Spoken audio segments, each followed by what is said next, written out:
Welcome. In front of me I have the brand new Motorola Edge 30 Ultra, and today I'll go over unboxing along with a quick overlook of this phone. So, to get started, let's just actually open it up.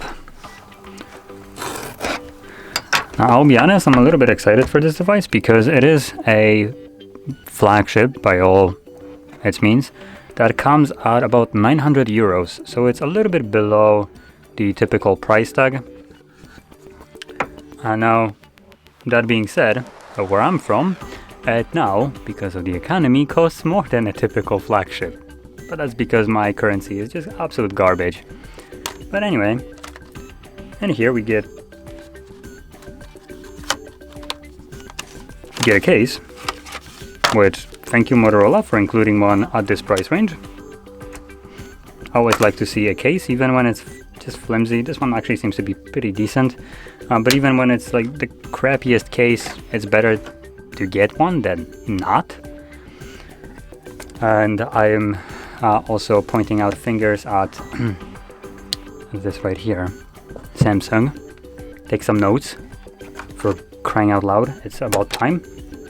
Now another thing that we get here, which is no joke freaking amazing, is this this I'm assuming charger that has just like this, I'm assuming recycled paper on it. This is a, if I'm correct, 125 watt charger. So you can see 125 watts, and it's basically always written on their chargers on the side. So nice brick there. Type C to Type C.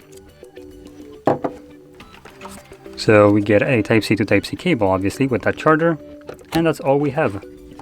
Now the packaging right here is pretty minimal, with recycled stuff. So here we go. Now let's move over to the phone itself.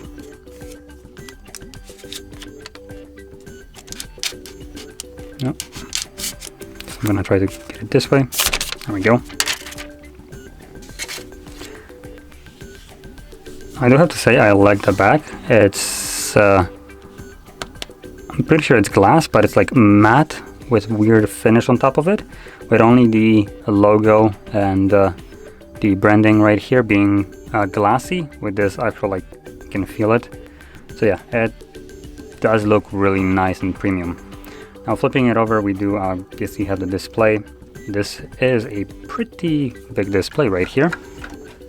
So this is a 6.67 inch display. It's only a 1080p display, unfortunately, but still, to be completely honest, at this kind of size, I don't think you need anything bigger. But that is my personal opinion. To me, 1080p is a sweet spot for such a display. 720p might be a little bit pixelated, and anything above 1080p to me, I don't see any kind of difference, to be honest. Now I'm gonna go quickly to the setup, even though I do know how the actual OS looks like. It's Motorola, so it's going to be pretty stock, which is a good thing, with minimal amount of bloatware. So let me just kind of skip through this, and done. And there we go. So you get to have a look at how this looks like. We do have a curved display, as you can see. It's a fairly minimal curve with also your finger kind of gets caught on the edge, just because it does have a pre-applied screen protector to it. If you can see this little circle right here around the camera. So yeah, we do have a some kind of like plasticky screen protector, which you can see if you use fingernails. It does kind of leave marks on it because it's pretty soft. Anyway, so let's flip it over to the back, where you will get to see this another insane part of the phone, which is the camera. That's a 200 megapixel sensor as a main wide shooter. Then we have a 12 megapixel depth, and just to take better portrait photos. And we have another pretty decent camera, which is 50 megapixel ultra wide. So in this case, we do have a just really good camera setup right here. Hopefully the OS for it is done really well, so the photos actually come out really well, though that is to be seen. Now at the front we have another mediocre lens, which is a 60 megapixel wide selfie. So again, This phone is jam-packed with basically like the highest everything, from starting from a charger up to cameras. Like, okay. We do have also under display fingerprint sensor, though it's not active right now because I just set it up without actually setting up any kind of passcode, so I won't be able to showcase this.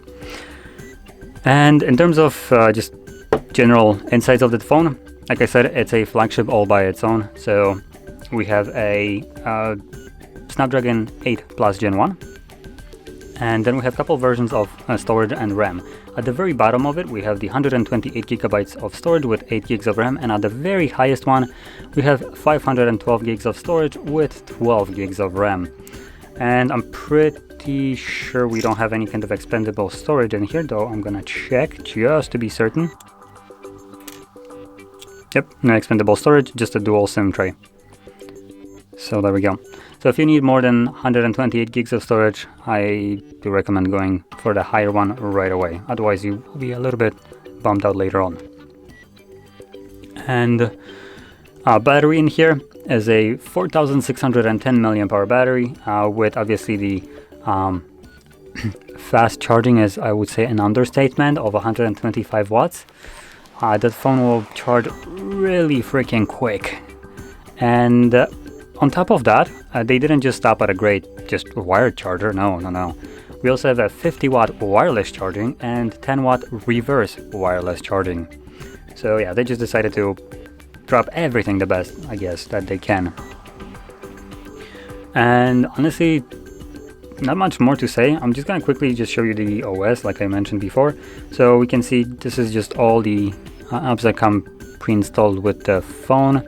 We have something like Adobe Atmos, Game Launcher, Moto ready for you. I'm not even sure what that is. Moto usually has like features that Motorola adds to their phones.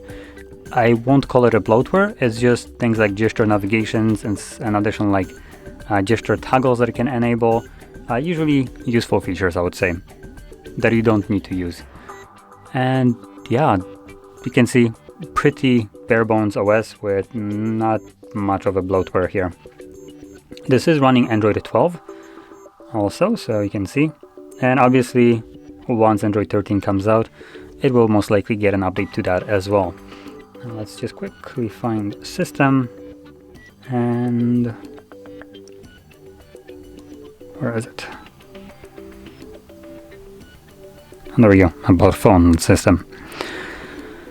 And here we should see the actual OS or Android version. There we go. So Android 12, as you can see. So there we go.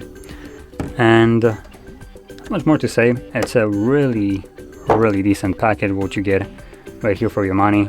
A really good phone.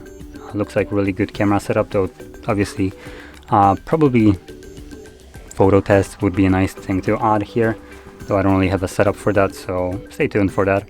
And yeah, for the price, it's a really nice device. So anyway, if you found this video helpful, don't forget to hit like, subscribe, and thanks for watching.